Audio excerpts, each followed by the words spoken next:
으로 한준호 최고위원의 발언이 있겠습니다. 네, 오늘은 8월의 첫날입니다. 그리고 무척 뜨거운 여름을 지나고 있습니다.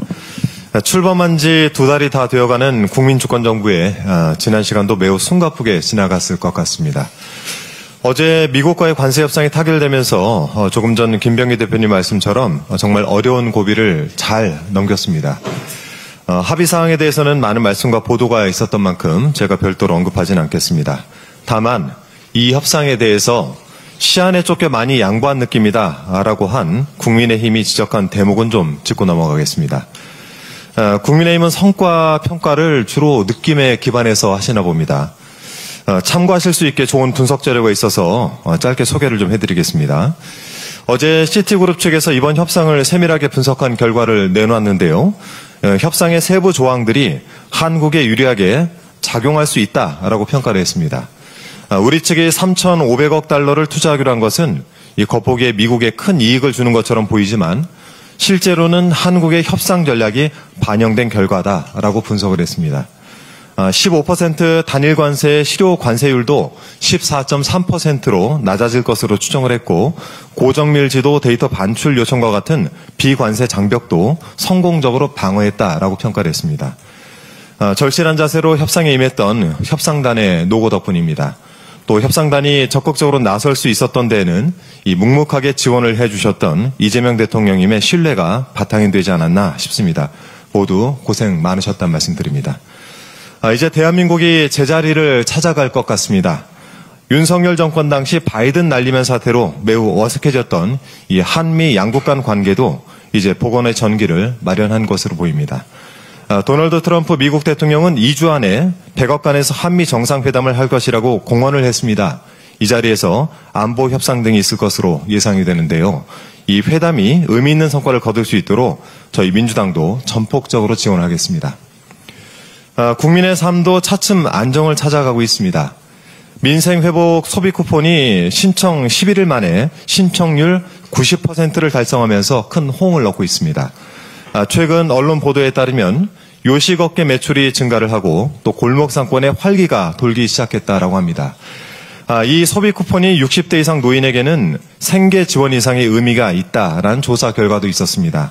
또 응답자의 80%는 소비 쿠폰을 물질적 지원으로 여겼고 또 사회에서 나를 챙겨줘서 고마운 마음이 들었다거나 또 정부 정책에 관심이 생겼다라는 응답자도 많았습니다.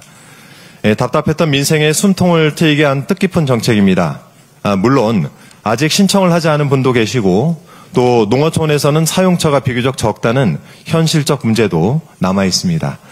사각지대가 없도록 촘촘하게 지원될 수 있게 이 정부 당국에 더 세심한 정책 집행을 당부드립니다. 앞서 말씀하신 것처럼 내일 더불어민주당은 제2차 임시 전국 당원대회를 열고 새로운 당대표 선출을 합니다. 그동안 권한대행으로 불철주에 애써주신 우리 김병기 원내대표님 정말 고생 많으셨습니다. 네, 관련해서 또 아직 투표하지 않은 많은 당원 동지 여러분께서 꼭 투표에 참여해 주시길 부탁을 드리겠습니다. 그런데 공교롭게도 국민의힘도 전당대회를 치르고 있습니다. 그런데 당대표와 최고위원 선거에 출사표를 던진 후보들의 선거 전략이 대동소이합니다. 즉 차별화된 전략은 없고 그저 민주당 때리게 골몰하고 있습니다.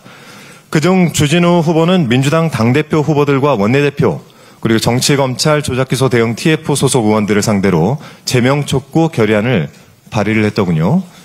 TF 단장을 맡고 있는 저와 옆에 계신 김병기 대표님도 제명 대상자에 선정되셨습니다. 네, 우선 국회법 제155조 이 징계 조항은 읽어보지도 않은 것 같습니다만 방탄 출마 후 별 반응이 없으니 정말 머리를 쥐어짠 끝에 나온 무리수 같은데 고생 많으셨습니다. 정말 이러다 정들 것 같아요. 그런데 이 결의안의 공동 발의자 명단을 보니까 정말 대단한 분들만 모아놨습니다.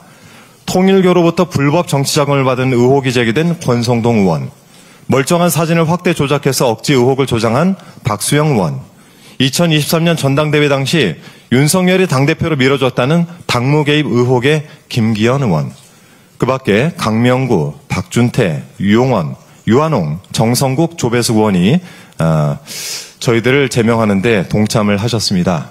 역시 애쓰셨습니다. 또 김문수 후보는 이재명 총통 독재 정권의 폭압 통치에 맞서 투쟁하겠다는 입장을 밝혔고, 안철수 후보는 내란 특검을 이재명 정치 특검으로 지칭하면서 국민의힘은 내란 정당이 아니다라고 억지의 주장을 펼쳤습니다. 참고로 제적 의원 274명 중 찬성 188표, 반대 86표로 지난 1월 17일 통과한 내란 특검법에 국민의힘에서 유일하게 반대 당론에도 불구하고 우리 안철수 의원만이 찬성표를 던졌습니다. 꼭 기억 좀 해주시길 부탁드리겠습니다. 자, 이래서 민주당과 이재명 대통령님이 없으면 국민의힘은 무엇으로 정치 생명을 연장을 하겠습니까? 여당 때도 그러더니 야당 되어서도 변하질 않네요. 이런 존재의 양상을 두고 통상 기생이라고 부릅니다.